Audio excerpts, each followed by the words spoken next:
ናሻጋት ሁላችንም በመደመር መድረሻችን ጫፍ እስከ ጫፍ እንዲሰማ ለኩሰው ይቀጣጠል የድል ሻማ። ይህ የብልጽግና ፓርቲ መልእክት ነው። ለተከበረችና ለበለጸገች ኢትዮጵያ ብልጽግናን ይምረጡ።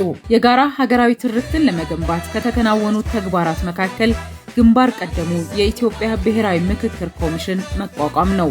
በኢትዮጵያ ውስጥ ለዘመናት የቆዩ መሰረታዊ የሐሳብ ልዩነቶችን በውይይት ለመፍታት ኃላፊነት ተሰጥቶታል።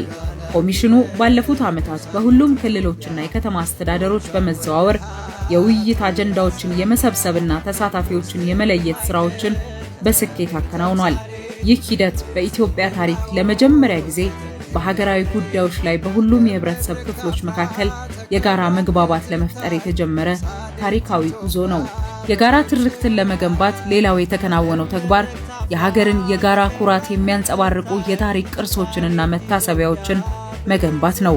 የአድዋ ድል መታሰቢያ በዋና ከተማዋ አዲስ አበባ እምብርት ላይ መገንባቱ የዚህ ትልቅ ማሳያ ነው። ይህ መታሰቢያ ኢትዮጵያውያን ከሁሉም አቅጣጫ መጥተው በጠላት ላይ የተቀዳጁትን ድል የሚያሳይና የጥቁር ህዝቦች የነጻነት ተምሳሌት ሆኖ እንዲያገለግል ተደርጎ የተገነባ ነው። መታሰቢያው ለወጣቱ ትውልድ የሀገርን ታሪክ በትክክል ለማሳወቅና የጋራ ኩራትን ለመፍጠር ትልቅ ሚና እየተጫወተ ይገኛል። በተጨማሪም በቤተ መንግስት ውስጥ የተገነቡት የአንድነት ፓርክና ሌሎች ታሪካዊ ስፍራዎች ዜጎች ያለፈውን ታሪካቸውን በንቃት እንዲገነዘቡና ለጋራ የወደፊት ጉዟቸው መነሳሳትን እንዲሰንቁ ያደረጉ ናቸው። የፓርቲያችን ፕሬዝዳንትና የኢፌዴሪ ጠቅላይ ሚኒስትር ዶክተር አብይ አህመድ 4 መጻሕፍት ለዚህ ዓላማ ትልቅ አስተዋጽኦ አድርገዋል።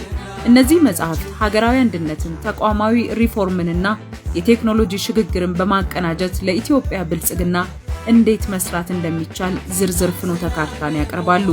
በተጨማሪም በየደረጃው ከሚገኙ የህብረተሰብ ክፍሎች ጋር የሚደረጉ የውይይት መድረኮች ለምሳሌ የጉባ ብስራቶች የመደመር መንግስት ትሩፋቶች በሚል መሪ ቃል የተካሄዱት የህዝብ ምክክሮች የመደመርን እሳቤ ወደ ተግባር ለመለወጥና የህዝብን ድምጽ ለመስማት ትልቅ ዕድል ፈጥረዋል።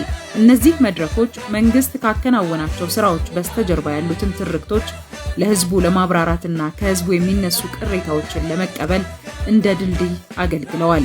ኢትዮጵያ የተከተለችው ዜጋ ተኮርና በብሔራዊ ጥቅም ላይ የተመሰረተ የውጭ ግንኙነት ፖሊሲ በዓለም አቀፍ ደረጃ ያላትን ተሰሚነትና ተቀባይነት ጨምሯል። የታላቁ የኢትዮጵያ ህዳሴ ግድብ ግንባታ መጠናቀቅና ኃይል ማመንጨት መጀመሩ ኢትዮጵያ በራሷ አቅም ትልልቅ ስራዎችን መስራት እንደምትችል ለዓለም አሳይቷል። ይህ ውጤት በዜጎች ዘንድ እንችላለን የሚል ስሜትን በመፍጠር የጋራ ሀገራዊ ትርክቱን አጠናክሮታል። ፓርቲያችን ብልጽግና የህዝባችንን በቂ ድምፅ አግኝቶ ቢመረጥ በታሪክ አረዳድና በትርክት ዙሪያ የሚስተዋሉ ዋልታ ረገጥ አመለካከቶችን ለማረም ይረዳ ዘንድ የጋራ ትርክት የሆነውን ብሔራዊነትን ወይም የወል ትርክት ለማስፋፋትና ለማጽናት ይሰራል። ብልጽግና ፓርቲ በሚቀጥሉት ዓመታት ኢትዮጵያን ወደ ላቀ የብልጽግና ምዕራፍ ለማሸጋገር ዝርዝርና ግልጽ ፍኖተ ካርታ ቀርጿል። ይህ እቅድ ባለፉት ዓመታት የተመዘገቡ ስኬቶችን በማጠናከርና ተግዳሮቶችን በብቃት በመፍታት ላይ ያተኩራል። ብሔራዊ ምክክር ኮሚሽን የሚያቀርባቸውን ምክረ ሐሳቦች ተግባራዊ በማድረግ በሀገራዊ ጉዳዮች ላይ ዘላቂ ስምምነት እንዲፈጠር እንሰራለን። ይህ በፖለቲካ ኃይሎች መካከል ያለውን መቃቃር በመቀነስ ልዩነቶችን በጠረጴዛ ዙሪያ የመፍታት ባህልን ያዳብራል። ፓርቲያችን የመንግስት አወቃቀሩን ይበልጥ ቀልጣፋና ግልጽ በማድረግ የዜጎችን አገልግሎት አሰጣጥ ለማሻሻል ይሰራል። ዲጂታል ቴክኖሎጂን በመጠቀም አገልግሎቶችን በበይነመረብ በማቅረብ ቢሮክራሲንና ሙስናን የመቀነስ ስራ በስፋት ይከናወናል። የመደመር መንግስት ኢትዮጵያን የአፍሪካ የብልጽግና ተምሳሌት ለማድረግ የሚረዱ ግዙፍ ፕሮጀክቶችን ይፋ አድርጓል። እነዚህ ፕሮጀክቶች የኢትዮጵያን ብዝሃነት ከብዝሃ ሀብት ጋር በማጣመር ሁሉም የሀገራችን ዜጋና ምድር የኢትዮጵያ ማንሰራራት ዋልታ መሆናቸውን በተግባር ያሳየንበትና ወደፊትም የምናጠናክረው አብነት ነው።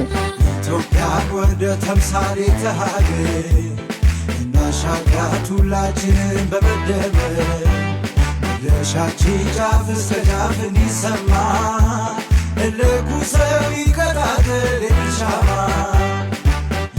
ኢትዮጵያ ወደ ተምሳሌተ ሀገር እናሻግራት ሁላችንን በመደመር መድረሻችን ጫፍ እስከ ጫፍ እንዲሰማ እልኩ ሰው